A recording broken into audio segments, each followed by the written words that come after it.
Hi, welcome back to The Real Truth. Today on the show, we are going to untangle the past to make sense of today.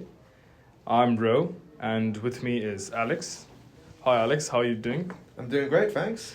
And Alex, thank you for joining today. Just having a very casual conversation about what's happening in today's times. It's very turbulent times we are experiencing, especially on social media. And there's a lot of changes happening in the world, as we see every other day. The reason I want to have this conversation is to kind of debunk a lot of things, like there's a lot of things we can learn from the past that makes a lot of sense today, and I thought I can dig deep on this with you as well. Yeah. So today I want to talk about how politics, finance, and resources like oil and gas that have shaped not just America, but the entire world. And Alex here has had a sharp eye for cutting through the noise and understanding financial undercurrents that often get overshadowed by geopolitics. So Alex, welcome back. Tell me about what do you think about this so far? Thanks. So, look, right, the way that history is told, it's often very easy to just kind of focus on the big stuff, the wars, the political scandals, the diplomatic showdowns. But if you really want to see who holds the power in the world, people always say, follow the money. So today, we're going to strip away the distractions and dig into financial transformations that have kind of just quietly shaped everything from the 1960s to the 2020s. Absolutely. So I'd like to start with the 1960s on that note. So I want to picture this. Let's picture this. Let's picture when President John F. Kennedy takes office. He launches the Peace Corps and he sets his sights on the moon. But behind the scenes, something big is happening, something that won't make flashy headlines. Something that the Federal Reserve was doing was it's tightening its grip on the banks. Absolutely. With more voters, there is just much more demand on government spending, on everything from infrastructure, education, and healthcare. So what happens is economic priorities are shifted. Now, at the same time, in 1964, you have the Gulf of Tonkin resolution. So now the US is dragged into Vietnam in a way, it just fully dragged in. And remember, wars aren't just about the battles themselves. They are about money. So the cost of war just means more government spending. This is like the kind of beginning of the military-industrial complex. More debt, and then ultimately more inflation. Exactly. And the inflation is a huge topic of discussion today. And I think most people don't really understand how it's changed over the years and how inflation has been paramount in keeping the financial system in check. So I want to fast forward from the 1960s to when President John F. Kennedy was assassinated in 1963. And as soon as he got assassinated, we had President Lyndon B. Johnson step in. And what was significant about him stepping in was that he signed in the Civil Rights Act in 1964, which on the surface is essentially about social justice. But there is a financial angle in that as well, which I would like to dig deep, Mm-hmm. What do you think about that? The voters the government has made and how they have spent on infrastructure, healthcare. So what do you think about that, Alex? Well, what you have is effectively politicians will always just do the thing that attracts votes. Right. And that means just increase spending. Right. Because that is just the easiest way to get more votes. And if your incentive is just to win the next election, Mm-hmm. that's what you do. Yeah. With all these things, with the social movements during the 60s, what we effectively have is just this demand for kind of like equal opportunities for everyone. Yeah. And that again changes the social structure. It means that people's kind of like sense of the American dream, what they can achieve, all of a sudden, people are saying there's way more competition for limited resources, and the debt ceiling has to go up. Exactly. And speaking of which, inflation is another topic I want to get back into. Is that I want to jump to the following years that happened when Nixon came in 71. He removed the gold standard. Now, the reason why I want to talk about the transition of gold economy to an oil economy, that has a lot of implications in geopolitics as well, And this was huge. Well, what do you think about that? I mean, huge is an understatement, right?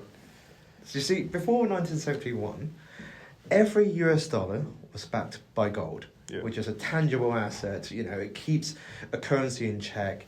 Any currency that was effectively what we call fiat currency, which is just, it's basically you speak into existence. It's attached to nothing.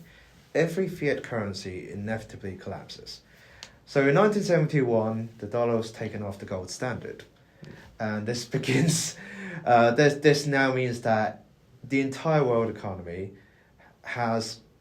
they value money as just a form of trust. Exactly. It's just confidence in the economy rather than some kind of fixed reserve. And now the US has now dragged the entire world, and because they are the most powerful country, into this fiat standard. Yeah.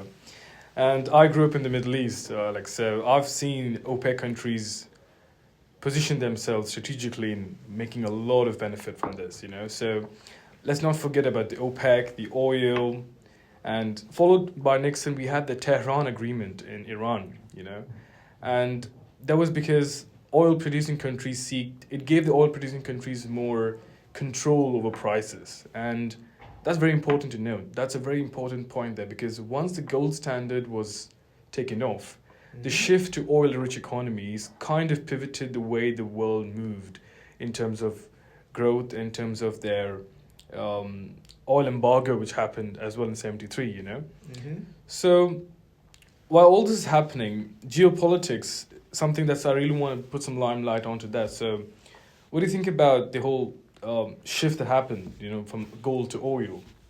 Look, geopolitics is always a smokescreen for financial shifts. The undercurrent is, look, when these oil embargoes started hurting Americans at the gas pump, what people started doing was, okay, we need to really think about oil in terms of almost like the petrodollar. Yeah. This is where oil sales are tied directly to US dollars. And this really took hold during the embargo. Because the economy at that point still primarily ran on oil, that's where you saw the kind of dollar's global dominance take place. Even though, it went off the gold standard, it just became dominant precisely because of the petrodollar. That's true. Absolutely. So all this was happening, and then 71, Nixon does this, and it's followed by 74. So if you look at the time frame of events here, right, it's to the general public, to the general audience, to taxpayers, it's quite engaging, and it's quite like up and down, volatile. It's a very volatile market. So I have a finance background, and I've noticed that in finance, when there's a lot of volatility in the market, there's a lot of money to be made. So if you look at what's happening right now with the Trump administration, there's a lot of volatility in the market with the tariff announcements, with the acquisition of Greenland, So there's a lot of chatter about these are all done to trigger volatility in the market because there's an arbitrage in the market where you can capitalize on, Yeah. And I want to take back to 74 now. So in 74, we had the Watergate, where Nixon resigned and Ford stepped in. So again, presidents are changing, geopolitics is changing, but the financial industry is kind of adapting over these events, and that's quite unique. And the financial world still adapts to the oil shock really well, So shifting from gold to oil is not going to take time. It's going to take a lot of transitioning, a lot of countries to renegotiate their policies, look for new opportunities.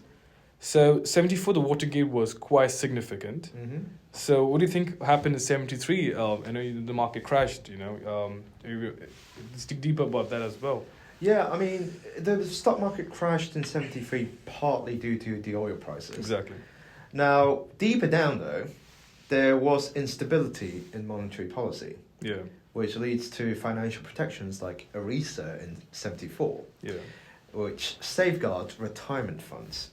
Now, retirement funds is essentially the foundation of most Americans' financial security, Right. even continuing today.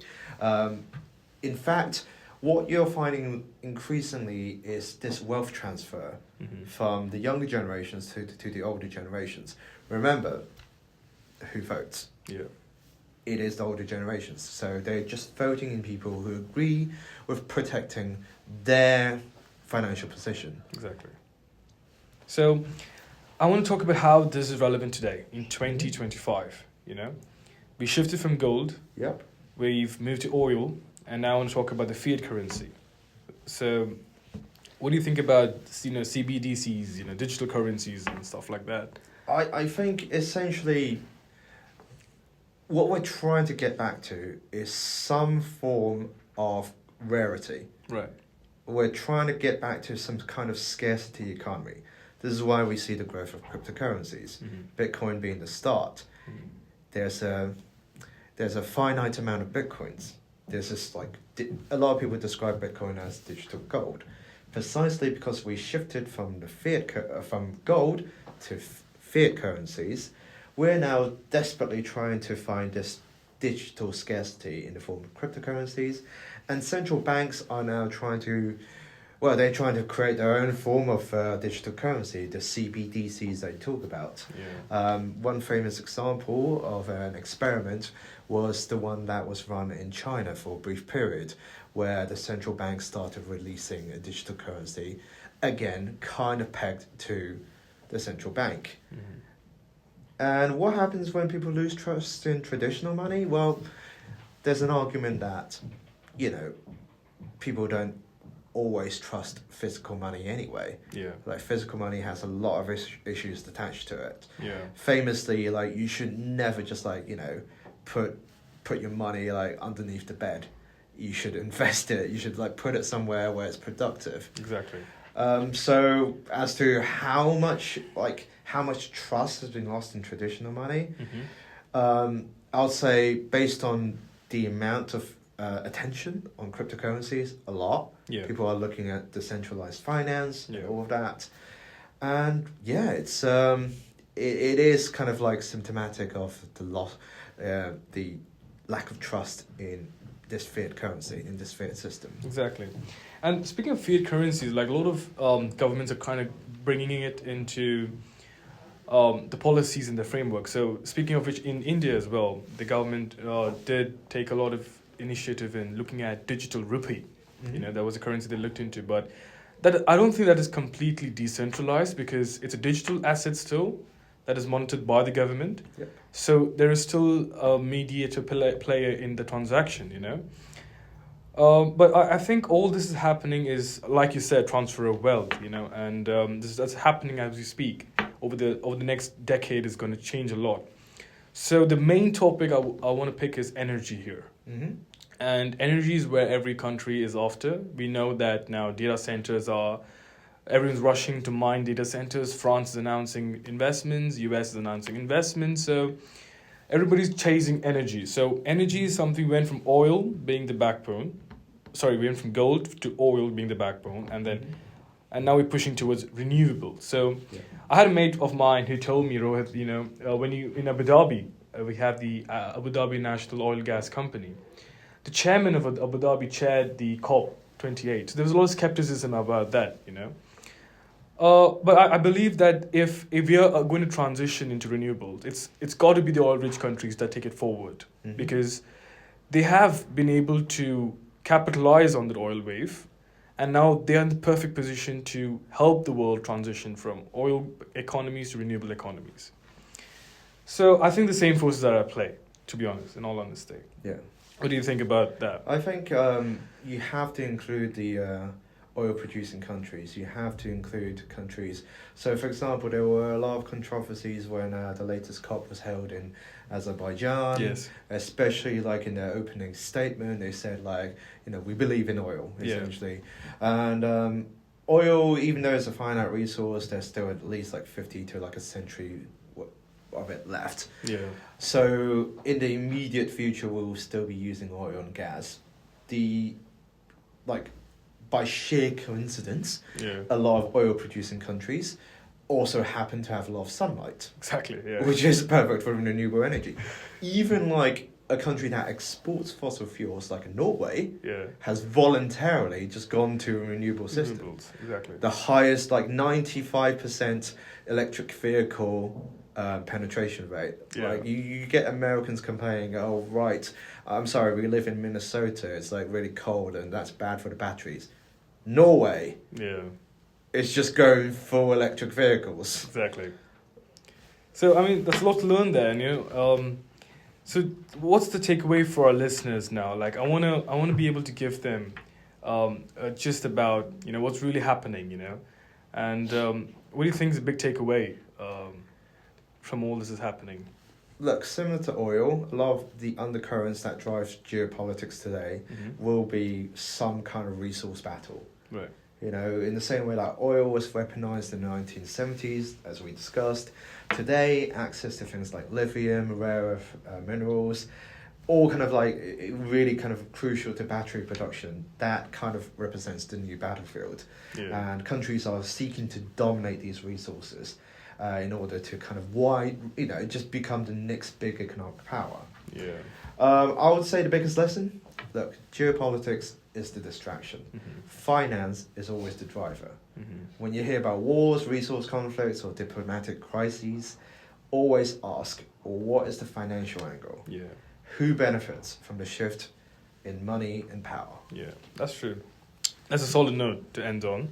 And I think next time you're at a gas pump, checking your 401k statement, or reading about Bitcoin for that matter, remember that past isn't just history, it's also the blueprint for the present. And a lot of people fail to realize that. And I mean, that's pretty much what I want to sum up on the discussion. And thank you, Alex. Thank you for joining me today. Yeah. And I would like to talk more about this in next episodes. And I would like to know what our listeners have to contribute to this as well, as an open discussion. And yes, join us in the next episode of The Real Truth. And hit like, subscribe, and drop comment whatever financial mysteries you want us to uncover next. Keep questioning, keep learning, and see you next time. Thank you.